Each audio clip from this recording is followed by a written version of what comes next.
Level 1, the recruiter's shadow. You're 22 years old. You're leaving a graduate seminar in Washington, D.C. International relations, counterterror finance, top of your class. You think your life is going one way. Think tank, policy job, maybe Langley someday if you're lucky. Then a woman in a navy coat approaches you outside the building. Mid-40s, no badge, no small talk. She knows your thesis topic. She knows your language scores. She knows your father served in the military and never talks about it. She says your name like she already read the rest of your life. You ever considered public service? Not really a question. You follow her to a quiet coffee shop 2 blocks away. She never says CIA. She never says intelligence. She says analysis, field support, national security, opportunity. Then she asks the real question. How comfortable are you being wrong in private, so your country can be right in public? You don't answer fast enough. Good. She smiles. A week later, the background interviews begin. Then the forms, then more forms, then interviews about the forms. Every roommate, every trip, every debt, every lie you forgot you ever told. You learn the first lesson early. This world doesn't start with guns. It starts with paperwork, patience, and people watching how you react when the room gets quiet. 3 months later, your phone rings. You've been invited to continue. You're in. You just don't know what "in" means yet. Then an old classmate asks where you're going after graduation. You smile and say, still figuring it out. A small lie, heavier than it should be. That night, a man you've never met asks about a conference you attended in Brussels 2 years ago. He already knows the answer. He's watching how you answer anyway. That's when it clicks. This isn't a job offer. It's an audition that keeps going. And for the first time, you understand what "in" might cost. Level 2, the trainee. You're 24. You disappear from your old life, but not in a dramatic way. No smoke, no black SUVs, no movie montage. You just stop explaining things. Your friends think you took a government job. Your mother tells relatives you work in research. Your social media gets quieter every month. Then empty. Inside, everything gets louder. You're trained to observe before speaking. To write clearly under pressure. To remember details when your pulse spikes. To sit across from someone who is lying and not rush to prove it. You learn surveillance detection routes, secure habits, and how to be forgettable in a crowd. One morning, a cardboard archive box appears on your desk. Inside, a transit map, a hotel keycard, a receipt with the wrong timestamp, a grainy lobby still, and a 1-page instruction sheet with your name misspelled on purpose. You missed the misspelling. That's why you failed. Week 3. Practical exercise. You spot the tail, then break pattern trying to prove you spotted it. You turn too soon, hold eye contact too long, move like someone who wants credit. In the debrief room, your instructor slides the still frame across the table. You wanted credit, he says. Credit gets people remembered. He taps the photo. Remember gets people followed. You improve. By the end of training, you can read a room in 10 seconds. Who's nervous? Who's performing? Who's in charge? Who thinks they are? You're still being measured, not for intelligence, but for discipline, judgment, and whether you can carry secrets without letting them change your face too soon. You stop explaining your life. That's the first skill you master, and the first cost you can't unlearn. Level 3, the support officer. You're 26. Your first overseas posting is not glamorous. No embassy rooftop, no dramatic handoffs, no one congratulating you for being close to history. You're in a regional station doing support work nobody writes books about. Travel logistics, secure communications, asset validation packets, meeting windows, contingency backups. You build the machinery other people depend on. At first, it feels small. Then one night, a scheduled contact misses a check-in by 7 minutes. 7 becomes 12. 12 becomes 20. The room changes. No one raises their voice. No one panics. They just move. Alternate routes pulled. Phones rerouted. Vehicles repositioned. Documents locked down. A safe apartment put on hold. 2 future meeting windows erased before anyone argues about it. You watch a senior officer make 6 decisions in under a minute, calm and costly. The contact reappears.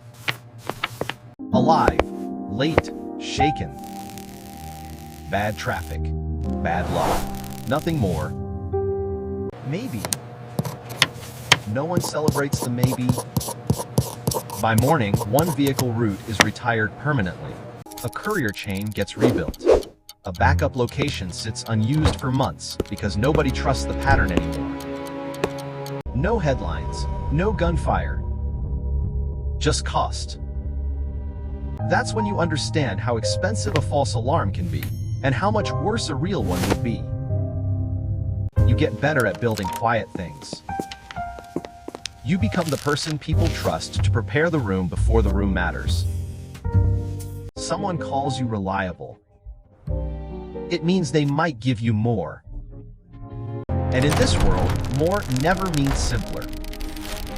Level 4, the case officer. You're 29. Now you're no longer just supporting operations. You're running them.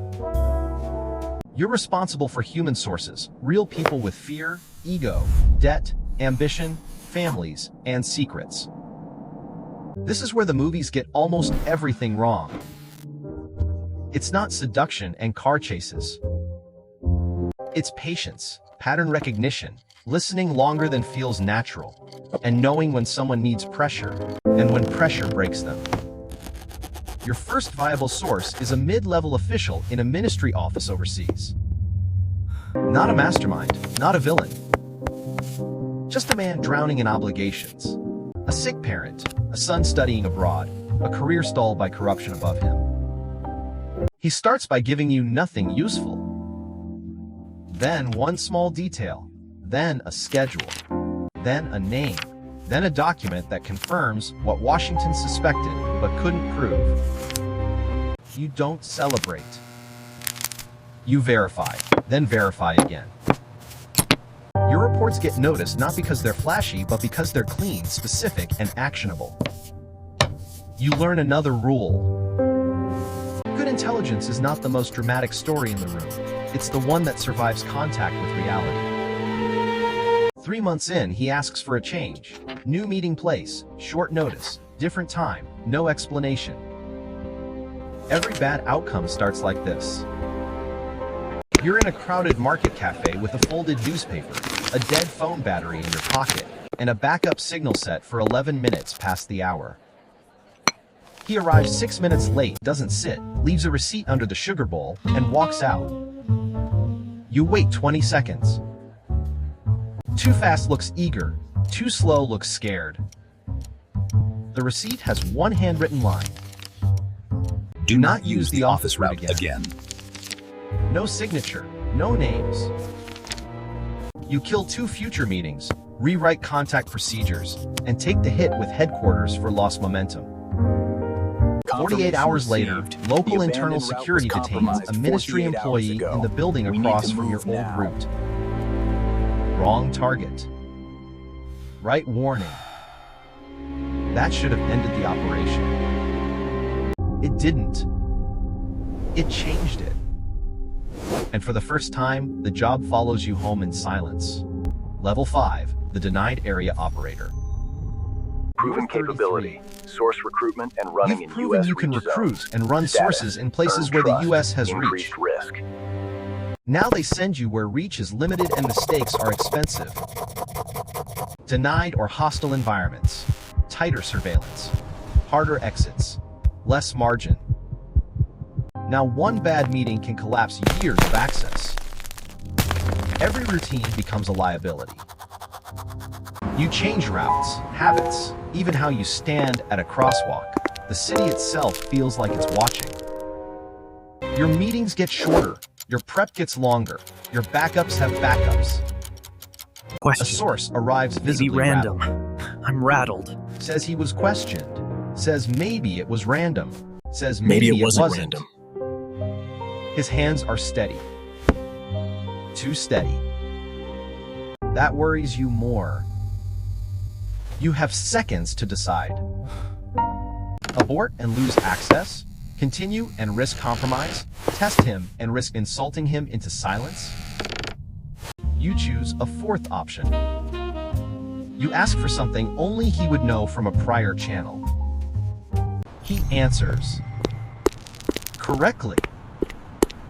Too quickly. You cut the meeting short anyway. Collect nothing operational, only baseline behavior, just enough to measure what changed. Washington wants product. You send an exposure assessment instead. They hate it. 3 days later, the source's deputy disappears. Officially, corruption charges. Unofficially, pressure sweep. Your source survives because you throttled contacts before they widened the net. But he never fully trusts you again. Neither does headquarters. You protected the source and damaged the pipeline. That is the trade in denied area work. Sometimes the right call still degrades the operation. 2 months later, the source delivers the most important reporting of your career.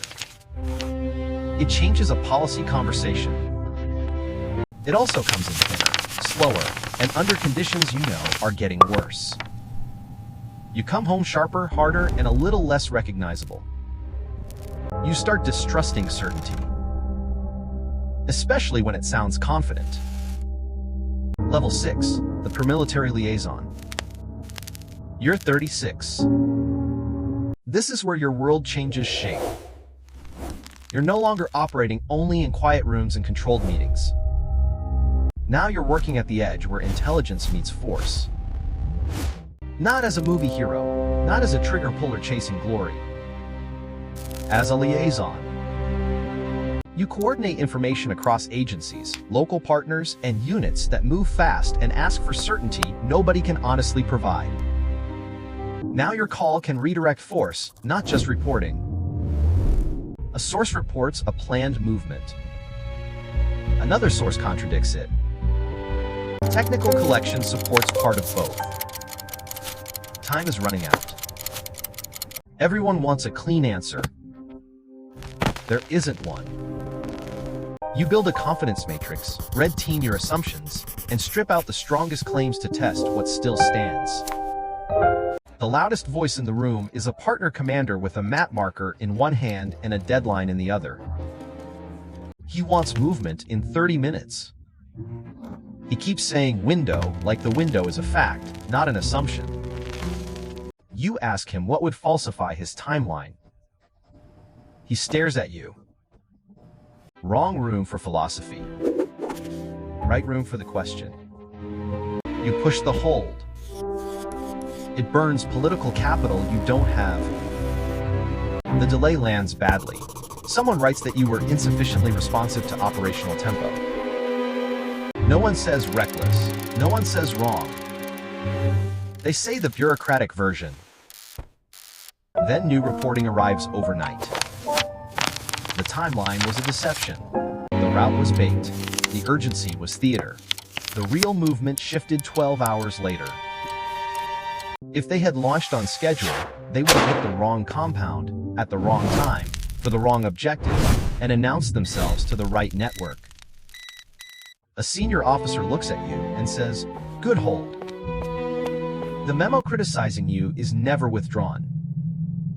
The job gets bigger, so does the moral fog. You start measuring rooms by who wants certainty most. It is rarely the person carrying the most risk. Level 7, the station's quiet hand. You're 40. You're not the chief of station. Not yet. But you're the person chiefs lean on when a situation gets messy, political, or dangerous. A source is spooked. An ally service is withholding. Headquarters wants faster reporting. The ambassador wants less risk. Everyone is technically right. No one is aligned. Now you're managing friction between stations, partners, and headquarters at once. You spend your days translating pressure, Washington language into field reality into decisions leaders can defend, fear into plans, ego into cooperation. You're managing people almost as much as operations. That's a different kind of stress. By now, you don't track the job in years. You track it in sleep debt, missed windows, officers mentored, operations slowed before they broke, and promises made to sources that get harder to keep with every rotation. Junior officers bring you draft cables at midnight. Senior officers bring you problems they don't want written down. Partners bring you urgent opportunities that somehow always benefit them first. You become careful with your words. You stop saying always. You stop saying never. You say likely. You say assessed. You say with moderate confidence. A junior officer comes to you after a bad meeting, angry and embarrassed. He thinks he lost the source because he sounded uncertain. You read his notes. He didn't lose the source because he sounded uncertain. He lost the source because he tried to sound certain when he wasn't. You send him back with a shorter plan, a narrower ask, and one instruction. Don't perform control, build trust. The source returns 2 weeks later. Not because the plan was brilliant. Because the officer stopped trying to win the room. 3 months later, that same officer catches a discrepancy in a partner service briefing that would have pushed your station into a high-risk collection push on bad assumptions. He catches it because he learned to pause before he proves. That save never gets his name on it. Most of the important ones don't. At home, your family asks if you'll make your daughter's school event this time. You say, I'll try. You mean it. You still miss it. That night, you read a source cable at 2:10 in the morning in a dark kitchen while the house sleeps. A folded school program sits on the passenger seat for 2 days before you bring it inside. You keep telling yourself the next tour will be different. You've started hearing yourself say that too easily. Level 8, the chief of station. You're 44. Now the decisions stop at your desk. Collections priorities, operational tempo, risk approvals, partner relationships, internal discipline.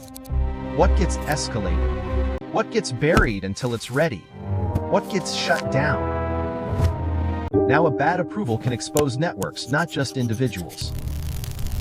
You carry the weight of an entire station's judgment. A promising operation lands in front of you. High value, high visibility, high chance of policy impact. It's exactly the kind of operation that builds careers. It's also moving too fast. The reporting is exciting, but uneven.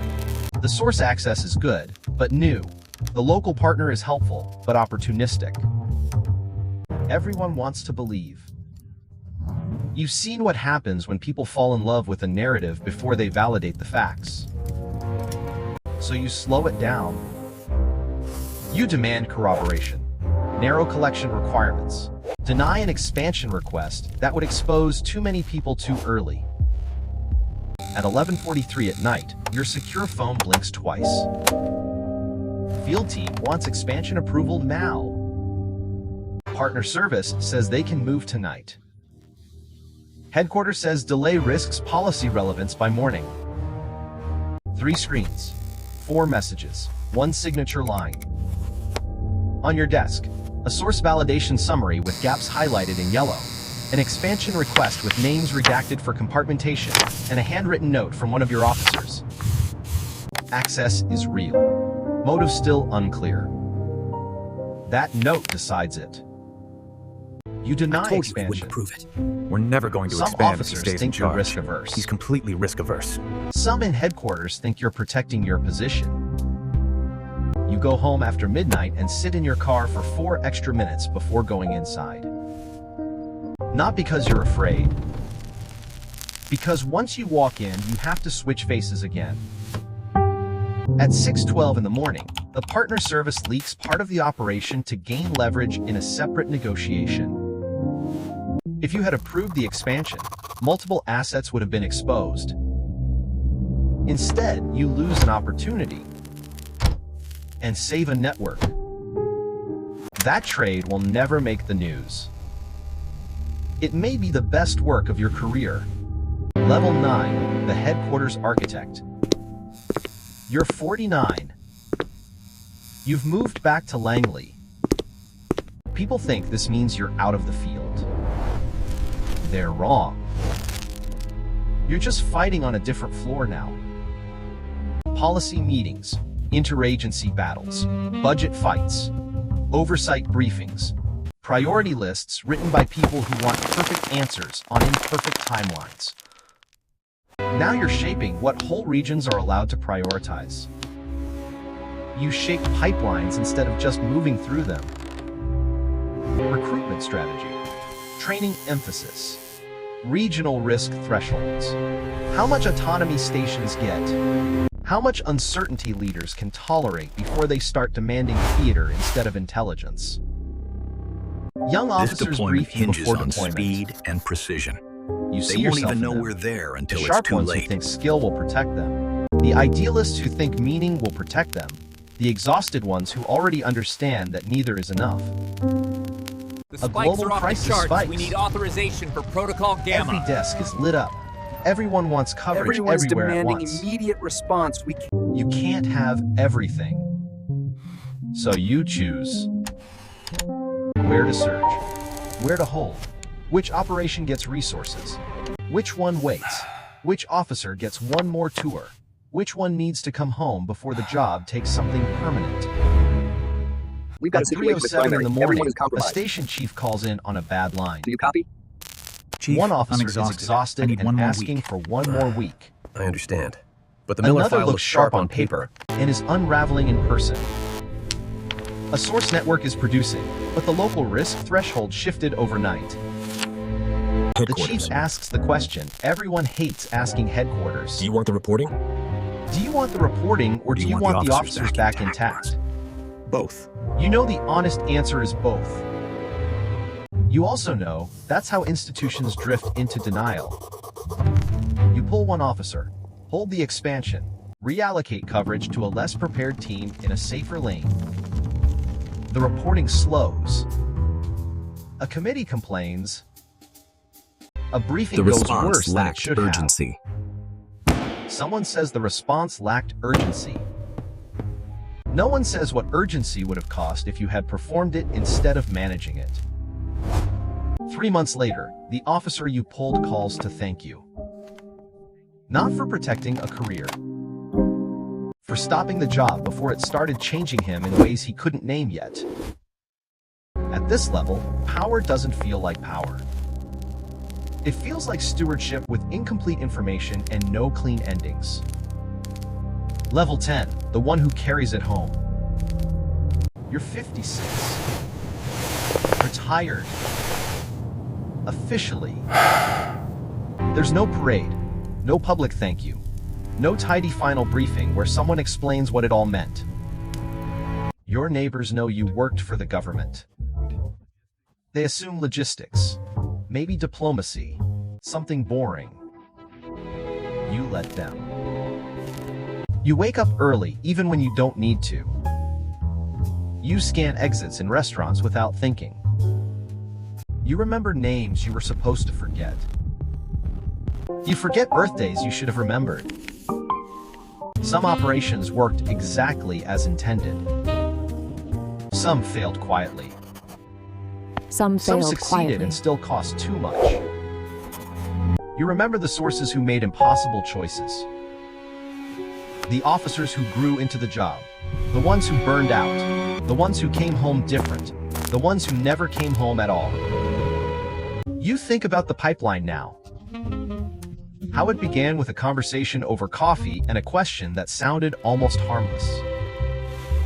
How every level taught you a different skill. How the real progression was never about status. It was about what you could carry. Ambiguity, pressure, responsibility, silence. And the older you got, the less the job felt like secrets and the more it felt like consequences. You once thought the hardest part would be getting in. It wasn't. It was learning how to leave without taking the job's reflexes into every room after. Some nights, you sit on the porch after midnight and listen to the street go quiet. Just wind, a porch light, a life you were never fully trained to return to. You helped shape outcomes you can never talk about. You also missed years you can't get back. That's the part nobody puts in the recruiting pitch. Somewhere in Washington, a 22-year-old student is leaving a seminar. A woman in a navy coat is waiting by the steps. She already knows his name. And the pipeline continues.